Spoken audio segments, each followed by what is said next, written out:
There's some people whose names make history books, whose faces appear on television, whose accomplishments are celebrated around the world. And then there are those whose names may never be widely known, but whose love, sacrifice, and quiet perseverance change generations.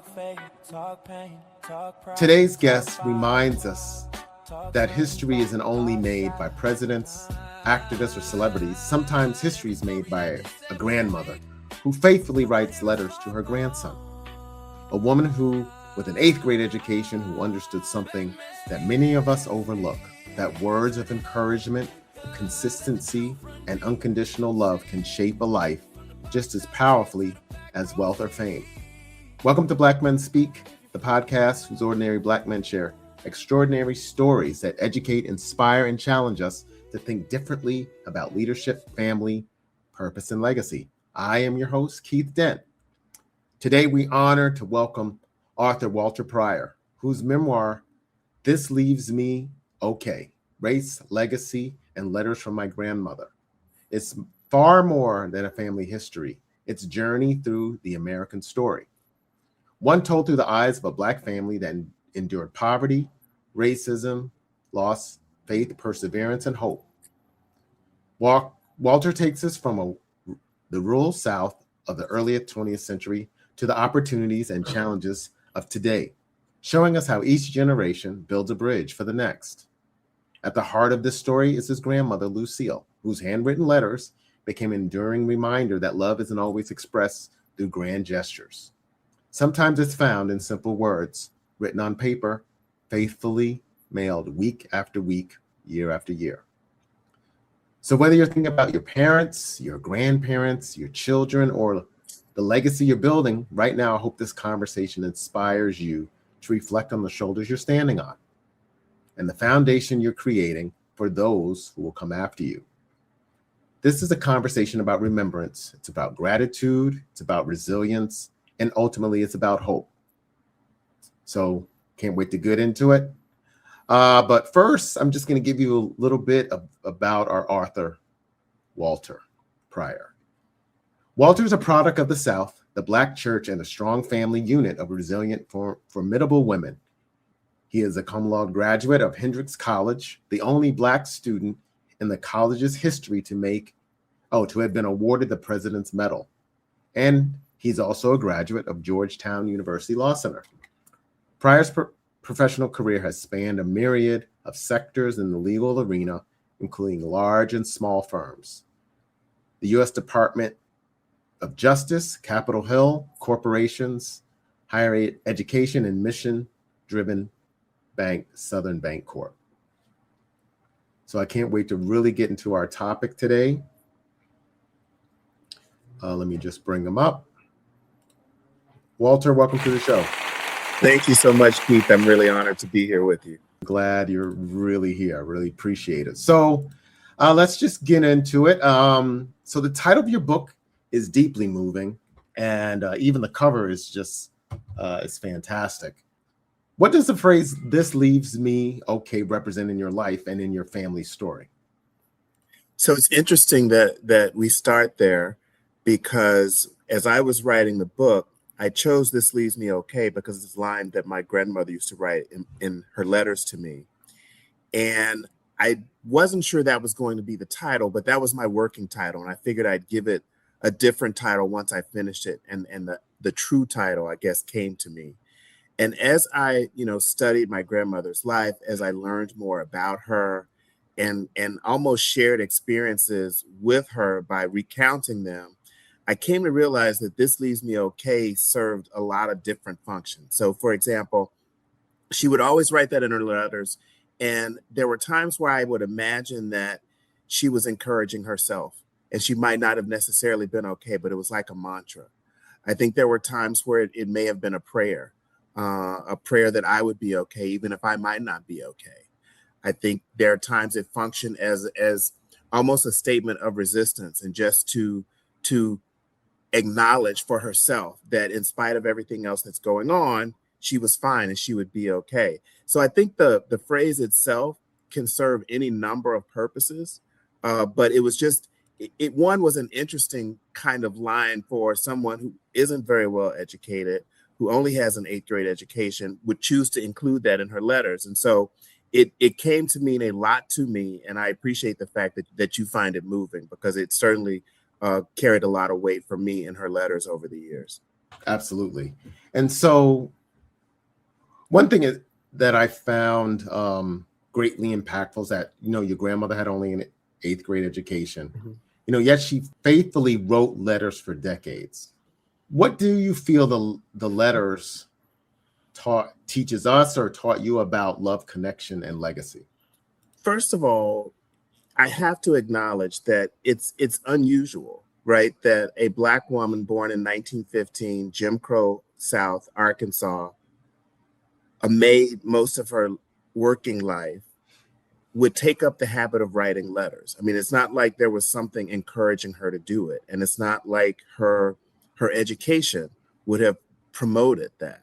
And so I don't know where this idea came from. I'm not sure if she saw someone doing it, knew of people writing letters, or just in her own way recognized her agency as being something that she could control, but she decided to do it. And I believe she did it really as a way of staying connected, a way of demonstrating love. She had experienced a lot of trauma as a child. She lost her mother very young. She was sent to live with relatives who took advantage of her emotionally, sometimes physically, I would presume. And yet she recognized the value of family. It became extremely important to her. And I think she saw this as a way of knitting people together, of keeping people in touch, of demonstrating her own love for them. And so her writing, for me, it was one of the earliest experiences that I can remember in my life. I mean, I write in the book that I have very few memories beyond those where my mother is starting to read a letter to me before I can even read. But my mother is reading a letter that my grandmother has sent. And, it seems like a very small thing to get a letter in some respects. But as a kid, for me, I thought that's a huge thing. To get a letter in the mail, it was very important, and it meant that I mattered. And then for her to do this over so many years consistently, almost weekly, it demonstrates a real commitment on her part. Yeah, I was going to ask you about that. How often did you receive them? So weekly, almost weekly, you received a letter, and that does take tremendous commitment, because back in the day, I mean, in order to write a letter, you actually had to think about what you wanted to put on paper. You couldn't, not that you couldn't erase or scratch out, but in the book, the letters seem very authentic. So there wasn't scratch out or anything like that in there. So what says to me is that she really was very thoughtful and meticulous about what she put on the page. Well, it's interesting. I think you're right, but I think she wasn't necessarily trying to capture a particular, piece of advice or a lesson necessarily, because I Right. don't think she ever really gave me that much advice. Usually her letters were a capture of what just happened to her recently, or what she happened to be doing, or what crossed her mind. And I don't think it was so much the message of the letter as it was the act of writing the letter and sending it and having that person receive it. But to your point around weekly letters, my grandmother wrote me, but she also wrote my sister, she wrote my mother, she wrote other members of our family. Oh, okay. And I sat down with my wife and we tried to conservatively estimate, we didn't, expect her to, or we didn't count every week as a letter. And we assumed maybe she started writing me maybe when I was 4 or 5. But up until really 2 months before she died, she was writing letters. And our conservative estimate was that she had written me over 1,000 letters. Now, unfortunately, as a kid, I didn't have the presence of mind to save those letters. But when I was in law school and she was writing me, I would stick them in my desk drawer in my apartment and not consciously saving them, but not wanting to throw them away. So by the time I graduated, I probably had 3 or 4 dozen of her letters. So when you have that, it becomes something that it feels like something substantial, something you don't want to definitely not throw away. And so, and I didn't think of it, but since we did talk about letters, I wanted to ask this question, which I hadn't thought about before. Did she? I would assume you've talked to her on the phone, and so Yes. usually when people are letter writers, they may not be as talkative when you're on the phone. But did she have the same kind of demeanor when you talked to her on the phone or face to face, or was she more reserved? No, I think her personality was very engaging, right? Okay. She just, part of what drove me to write the book is that my grandmother had this really warm, engaging, infectious personality. And if you didn't know better, you would think she had grown up in a garden and never had a problem in her life. And the fact of the matter is, she'd experienced a lot of trauma. And so part of what drove me to write the book is that I couldn't understand how someone who had gone through all the things that she had gone through could end up being the person that I knew and loved and respected so greatly, and not be traumatized and not be scarred, or at least not have visible signs of that in terms of how she acted towards people. And so that drove me to want to delve more into her life and to write the book. But in terms of how she interacted with us, it was the same in her letters. I mean, I think you can feel a kind of lightness in her letters and in the tone of her letters. That was true in person and true when you spoke to her on the phone. Okay. Yeah, and so you did talk a lot about trauma. So as you were, I guess, researching the book, of course, that was there. So was there anything that was surprising to you about the trauma that she actually went through as you were researching? I don't know if it was surprising. I would say that it was after she died that I learned about the early traumas in her life. And that was part of the motivation for writing the book. I had not known some of those things, specifically that her mother had died when she was 4 years old and her little sister was 2. And that they had been sent to live with relatives who, didn't treat them very well. And that, of course, made me really curious. But I think maybe what was surprising, if anything, is my ability to extend grace to her, to my mother, to other relatives in the same way that I extended to myself. When you make a mistake, you can always justify it, right? You can explain why you did it. And of course, you want everybody to understand. And we're sometimes not as generous in considering other people making mistakes or making certain decisions that you don't necessarily agree with. It may not necessarily be a mistake. But I think the process of really trying to appreciate what she experienced, putting that in context in the time where she lived, the resources available to her, it gave me an ability to be less, I guess, harsh in my judgment of her. Okay. And to also, as I said, extend grace to her and my mother and the decisions that they made at the time that they did. Right. Okay. And was your mom aware of the trauma that she'd experienced? And if not, how, upon learning from your research, how did that change her? So my mother was aware, and Okay. my mother, my mother, I believe, was in college at the point that she learned about my grandmother's early trauma in terms of losing her mother and how she was treated by family. And the opening scene in the book is the story that a relative told my mother when she was in college around how my grandmother was treated. It's a scene of her being left in the yard with dogs running along the fence as a form of entertainment. And so I don't know why that had never come up before in our conversations about my grandmother, but at some point after she died, my mother told me this. And as I said, I couldn't reconcile it, that she had endured that to be the person that she was. But I don't know that there were really any surprises so much as it highlighted for me the importance of having conversations with family, not taking for granted that people understand and know the stories, and also recognizing and acknowledging the contributions that those stories and experiences make to an overall family trajectory. Gotcha. Writing, I guess, a memoir like this requires, I guess, some vulnerability in order to be deeply ingrained in the story. So was there a chapter or a story that you found that really touched you deeply and made it kind of emotional to kind of write and share? Sure. Well, there are two parts of that, and I'm gonna address the vulnerability part. Then I'll talk to you about the chapter. It's really interesting because I've had people say to me, "I feel like I understand you so much better." And from my perspective, I go, "Really? Why?" Because as I was writing, I did not feel necessarily that I was being especially revealing or that I was being particularly vulnerable.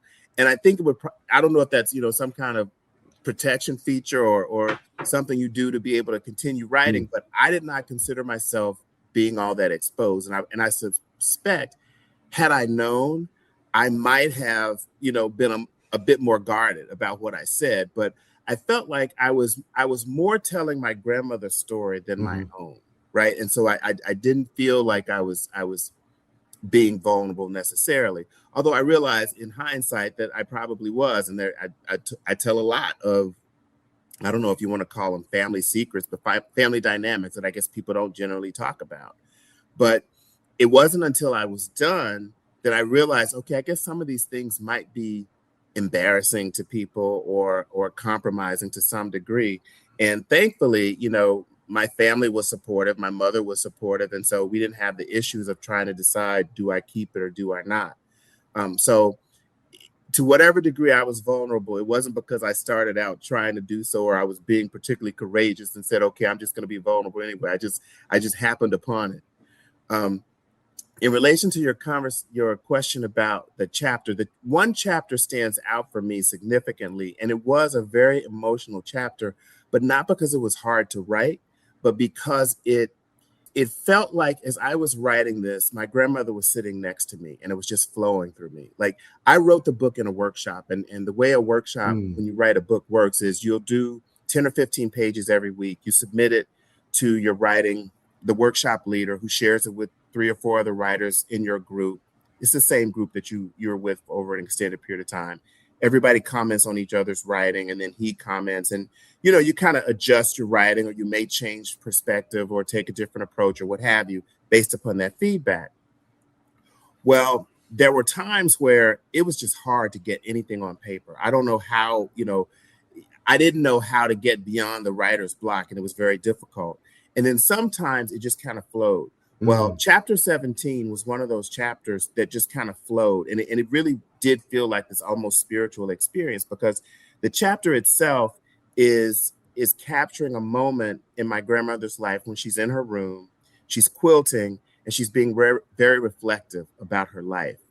And she's specifically thinking about her husband, who she's lost, my grandfather, who I'm named after, the decision she's made about sending my mother away so that she can hopefully have a better life and go to a better school, thinking about the funeral of her husband, and this idea of her quilting as she's thinking about a funeral, and the radio is playing, and it's playing Precious Lord, Take My Hand. It all just kind of came together and just kind of really flowed through me. And so that particular chapter is very emotional for me. I mean, sometimes I read, I do readings as part of book events or what have you. Right. That particular chapter, even though I've read it a tons of times, I hear it. There's something about saying it out loud that makes it like almost the first time I'm experiencing it. Wow. And so I'm sure you read it in such a way that the audience really gets it as well. Because I mean that's pretty moving. And thank you for the whole workshop. I always wanted to know how those work. By the Sure, way, because I'm like, what's a writer's workshop? That's like, what, they tell you how to write? Yeah. So that's pretty cool.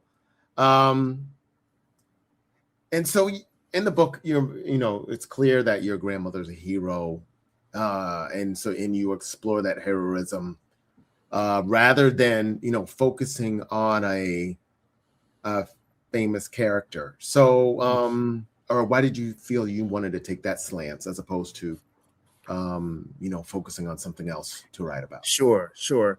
Well, so it's funny. I still sometimes struggle with calling myself a writer because I had not planned to write a book. As a matter of fact, shortly after my grandmother died, and I had this whole stack of letters from her, my wife had said to me, you should write a book. And this is after we'd learned, some Mm. details of my grandmother's life. And I said, Juliet, I'm not writing a book. And this went on for years. And partly because, I love good writing. I love great books. And I just didn't see myself in that vein. I didn't see myself as somebody who could write something that would be that moving or important or special. And I didn't want to write something that was just, frankly, to be a piece of crap. And so I was resistant. But over time, as I came to appreciate my grandmother's story, I thought, you know what? I really want to honor what she has done. And I didn't start out with this idea of celebrating an everyday hero. It was just this person was important to me. Mm. I appreciated the sacrifices that she made. I appreciated the ripple effects of that decision she made to send my mother away and how that impacted our family. And so I wanted to chronicle that, even if it was just for me and my children and our family. And in the process, I came to also understand that there are tons of people. I think every single person has someone in their family who makes a pivotal decision or who impacts that family in a very significant way. And oftentimes we just take it for granted. We don't acknowledge it. And particularly at this time in our history, at this time as we see what's happening in current events, this almost assault on Black history, I think it's so important to not only celebrate those people who are heroes and that we know made huge contributions to society, but to also celebrate those people who were doing everyday heroic things just for their little circle of people, who helped those people continue to move forward and to make progress and to advance. And so it's what I hope I do in the process is inspire people to pause and think about their own families and to think about those stories that are critical to their family's life and trajectory. And if nothing else, either jot them down or talk about them to families so that our children know where they come from, our Right. families have an appreciation for the foundation, and that they guard and celebrate that history. We don't leave that to others, to the school system or the federal government or other historians. We can do that for ourselves. Yes, absolutely. I actually saw a story today about Wilmington, North Carolina, which was quite fascinating on how it was a mixed town or biracial town, and then it got totally like moved the Black people out of there. It was pretty devastating to hear about, but also very interesting that it even existed. So, kind of when it came to, kind of the research, were there any, I guess, family members that you spoke with that were surprised or maybe, tried to circumvent that the history was true? So I did speak to family members to get their feedback and to kind of corroborate stories that I had heard. So the work itself it's a memoir, but also kind of creative nonfiction, because I take events that I know happen in our family's life, and then I have to create scenes around those to bring them to life. So while I know that my grandmother was abused by the aunt and uncle who she lived with for a period of time, I don't have, factual elements or evidence of the conversation. So I had to create those scenes to help illustrate what that was like. Oh, I see. But I did not have anyone in the family who was hesitant or reserved about sharing information if they knew it. One of my cousins had done a lot of history on the Hatch side of our family. And so she was able to give me a lot of detail that I did not know and I wasn't aware of. Oftentimes I would talk to my mom, and I think the idea of being interviewing was rather intimidating for my mother. So if I talked to my mother and she thought I was interviewing her for the book, it would cause her to clam up and she couldn't remember anything. Oh, wow. And so I got to the point where I stopped doing it from the perspective of, let me interview about the book. I just say, hey, do you remember when Mama Seal used to make this particular dish and why she used to do this. And we'd get into a conversation. And instead of taking notes, I'm just listening really, really carefully so that I can capture it later. And when we're having those conversations, I could get a lot more out of her. The other interesting piece is there was so much about my mother's experience with her mother, my grandmother, Yeah. that we had just never talked about. And writing the book gave me a bridge or an avenue for exploring a lot that we had never talked about, even things in my mother's life that I had not known. And so it was a really wonderful experience to be able to explore the aspects of, my grandmother's life, but also my mother's life that I had not known before. And I'm thank you for telling me that. And so did that open your eyes with how maybe she treated you, or how you were raised as because you had a sister, correct? Is that That's correct? right. Yeah. So That's right. I have did that open your eyes at all? It did in a lot of ways, because so the book explores the decision that my grandmother made to send my mother to live with relatives so she could go to a much better school with the hope that she could go to college. And that decision was very difficult for my grandmother. I mean, my grandmother and grandfather had been married for 5 or 6 years before they had my mother, which means that my grandmother had either had difficulty getting pregnant or she had lost pregnancies, because that wasn't a time when people were planning their pregnancies, right? And so to have a child that they had wanted for years and years and years, and then get to the point to recognize that if I really want to do right by my child, I have to send her away in order to give her a better life.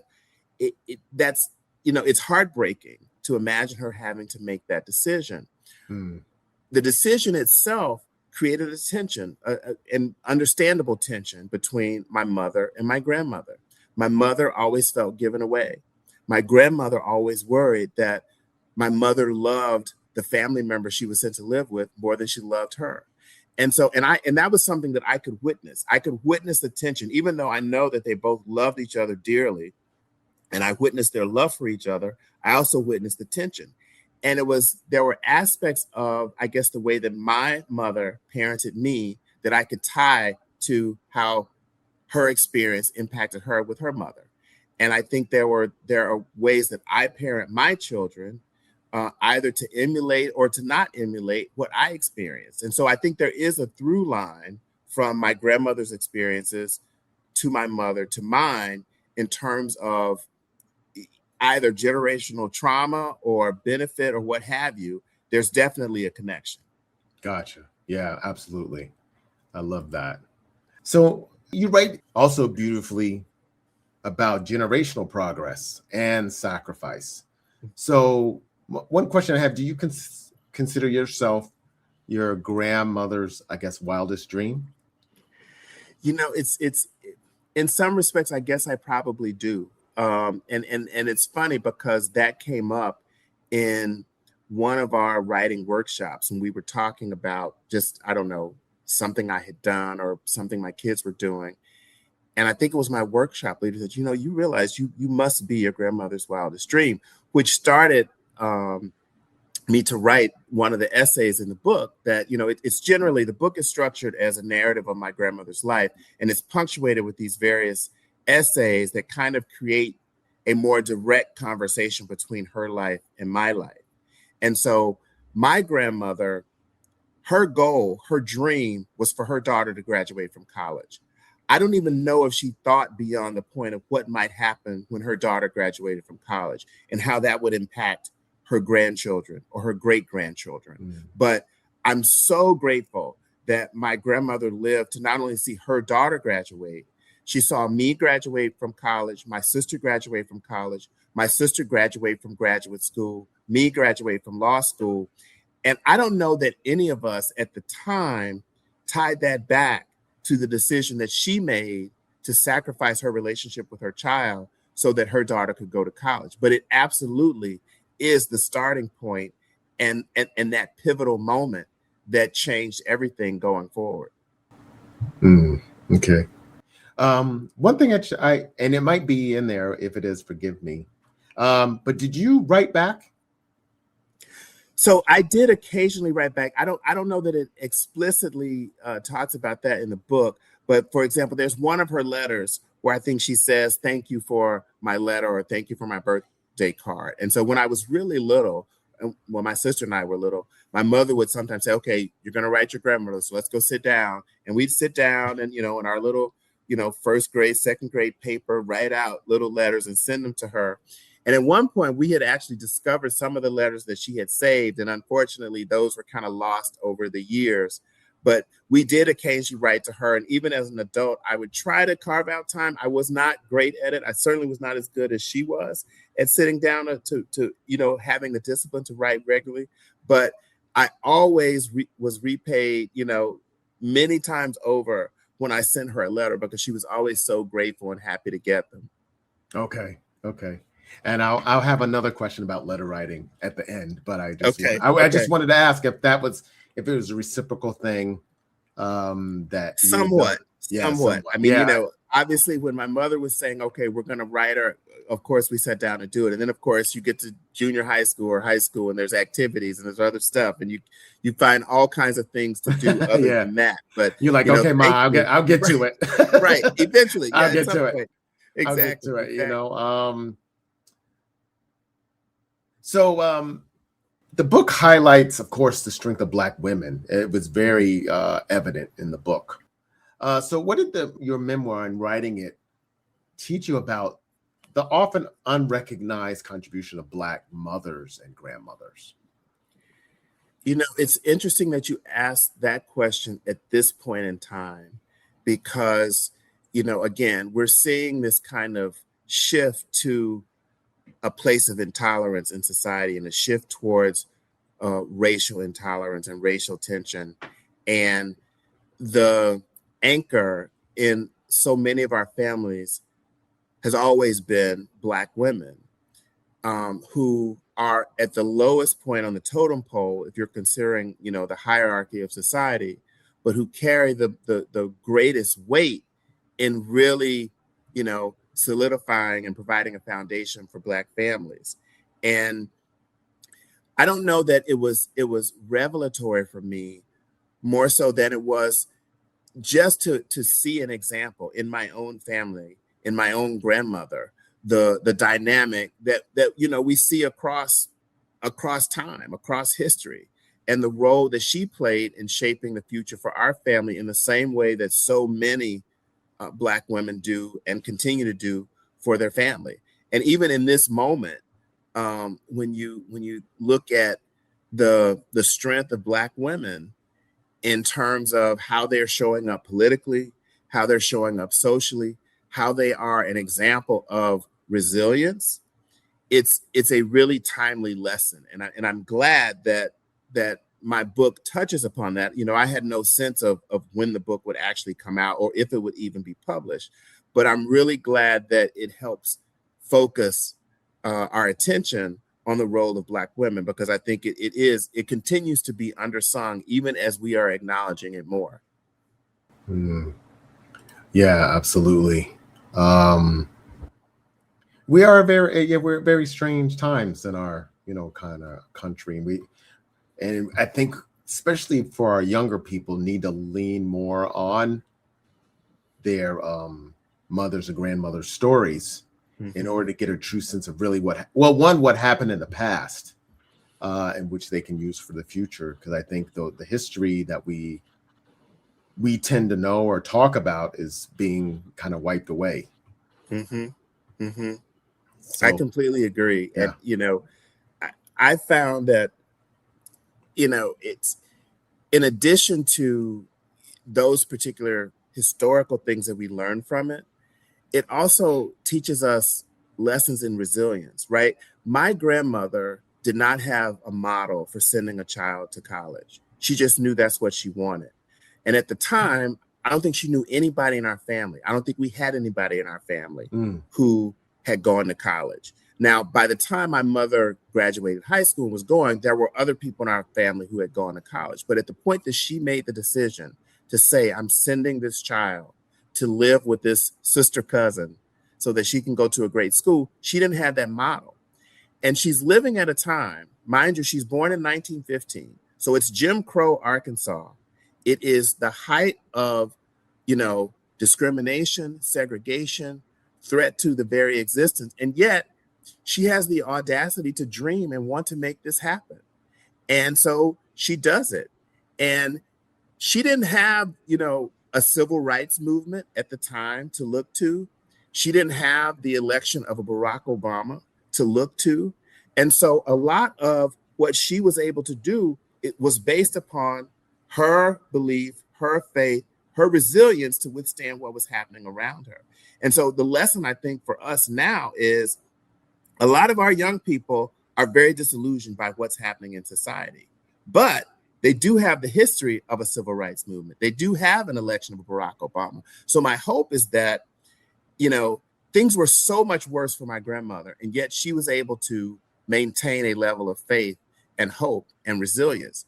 And so I hope that that bears out as a lesson for young people, that even as things are better now, and they seem to be getting worse, there's still a lot of reason to be hopeful and faithful and to expect more better things to come.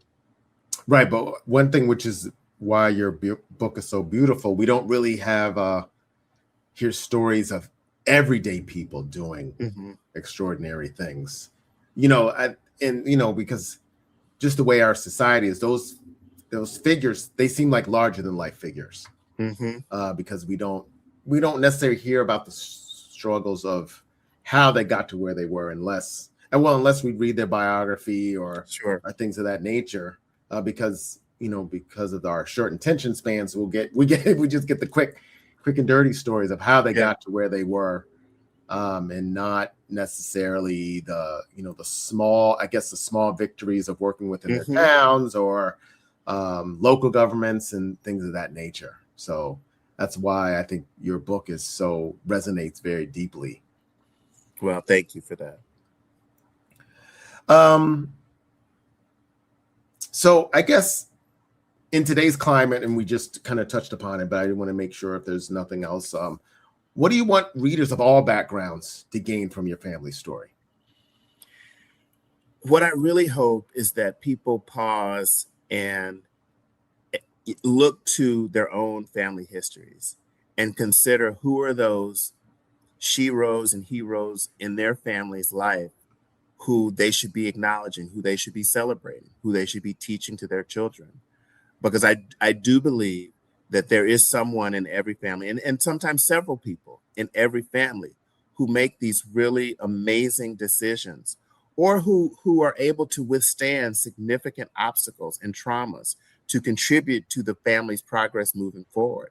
And so maybe people will write a book, I don't know, but I hope that they will at least somehow acknowledge and pay tribute to their family members who've helped them to be where they are today. And I think that, crosses race, it crosses status, it crosses ethnic origin, it crosses gender, it crosses all of those things that might divide us and separate us.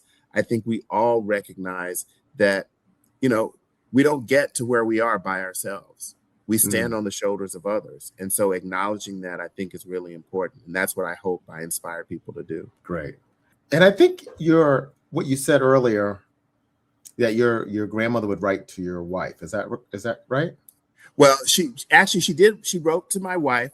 She met my wife before we were married. And so she wrote her, but she also wrote our daughter. And actually the last letter that we got from her was 2 months before she died. And it was wishing our daughter a happy birthday. Oh, okay. And how did your wife feel about the letters that she received? Oh, my wife loved them. My wife really loved the letters. She loved being able to meet my grandmother. My grandmother absolutely adored my wife. And so that's one of the wonderful things about the experience that I had a chance to kind of revisit and think about. One of her letters that's included in the book, after she first met Juliet, she wrote something like, "Please tell the girlfriend hello." And then she wrote, "I didn't want to spell her name because I thought I would get it wrong." But then letters later, she's spelling her name correctly and asking about her and telling her, teaming up with her against me. So my grandmother actually got a chance to meet my daughter. unfortunately, she died before our son was born, and so I really hate that they never got to know each other. But I do really cherish the fact that my wife had a relationship with my grandmother as well. Yes. And then in all the letters that you do have, is there one that you particularly go back to? Not necessarily. In writing the book, let me back up. Of the 1,000 letters that she wrote me, I have about 57, and 14 of those are recreated or represented in the book. Okay. And when you look at the letters, again, there's not like some sage wisdom or some huge lesson. Generally, she's just letting me know how she's doing. She, the advice that she gives me is to pray and be a good boy, and tells me that she loves me. And then, there may be other things that she asks me to do or to tell someone else hello or what she's experiencing. But again, it wasn't so much what was in the letter as it was the letter itself and the act of writing it and sending it and making sure that I received it so that I understood she was thinking of me and she was loving me. Now I'm going to put you on the spot. Okay. If you were tasked to write a letter, ongoing letter to someone, and you decided, either for the next year or, at least as a starter, you're gonna commit to writing someone, who would that person be and why? I think, it would be two people, and it would be my children. And I realized in this process that as much as I think I'm a great communicator, I'm not. And I realized I don't convey the pride I have in my children as much as I think I do. I don't tell them as much what a great job they're doing or what great people I think they are or how much I like them. It's funny. I tell people, you have to love your children because they're your children. You don't necessarily have to like them. Right. You hope you like them. I really like my children, and I feel like, and I like the people that they are. I like how they challenge me to be a better person, in the way that I probably didn't have the courage to do with my own parents. And so I would write to both of them with the hopes of communicating better, but also inspiring them to do even more than they're doing. Oh, wow. And do you think it's, since you mentioned that, because we all have phones and I'm sure they have, you can text them and the whole bit and tell them that, but do you find that writing a letter would make it easier to convey those things or the same? That's a great question. And I'm not sure of the answer. I think in some ways, the distance and being able to put it on paper may make you bolder in some ways. But I also think all the competing demands that we live under, sitting down to write a letter becomes also very challenging. And so I think I tend to lean towards the fact that there's something tangible about having a letter in your hand that's different from getting a text, that's different from getting a phone call. And I'm starting to appreciate even more the value of an actual letter. And so the fact that you asked the question and the fact that I've been thinking about it more is probably motivating me to start writing letters. Oh, there you go. I'm going to get to a weekly letter the way that my grandmother did. But I do think that there is something really special about having a letter to hold in your hand and to look back on at some point later, whether the person's still around or not. So I would absolutely write my children. And I think maybe God gave you that message to motivate me to start doing it sooner rather than later. Okay. I love it. I love it. And I hadn't thought about it. I haven't thought about it myself, but yeah, it's just something to think about, especially the communication piece, because I just do think the phone doesn't lend itself to be thoughtful because it's really about being quick. And so things can kind of get lost in translation. So I do have the book right here. This leaves me at okay. Author's Walter Pryor. Please pick it up. It's a fantastic book. And Walter, I just Thank you for taking the time today, and then also really for sharing your grandmother and your mother and your story with us.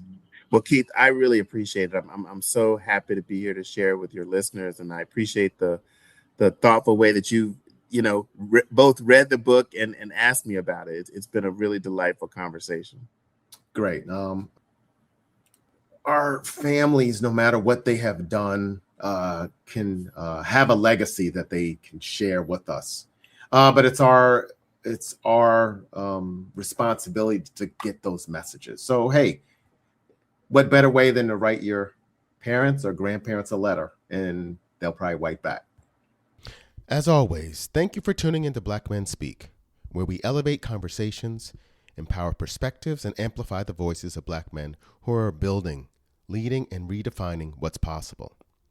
If this episode challenged you, inspired you, or gave you something to think about, don't keep it to yourself. Share it with a brother, a sister, a friend, or someone who needs to hear it. And if you want to go deeper, exclusive conversations, behind-the-scenes content, bonus episodes, and direct access to our growing community, join the Black Men Speak Patreon family. That's where the real locker room talk happens. That's where we build. You can support the movement and become a member today by visiting our Patreon page. Every subscription helps us continue telling powerful stories that matter. Until next time, keep speaking truth, keep building legacy, and remember, your voice is power. This is Keith Dent from the Black Men Speak podcast. Peace.